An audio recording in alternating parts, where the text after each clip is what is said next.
Au XIXe siècle, on essaye de nommer et de comprendre les différentes formes observées sur Mars. Ainsi, les étendues claires sont appelées continents et les étendues sombres sont les mers.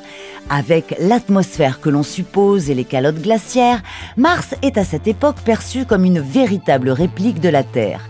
La présence de vie sur la planète rouge est donc considérée comme fortement probable.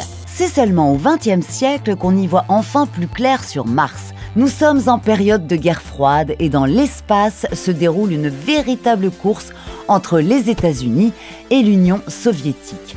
En 1965, la sonde Mariner 4 effectue le premier survol de la planète rouge, permettant ainsi aux États-Unis de prendre un peu d'avance sur l'Union soviétique.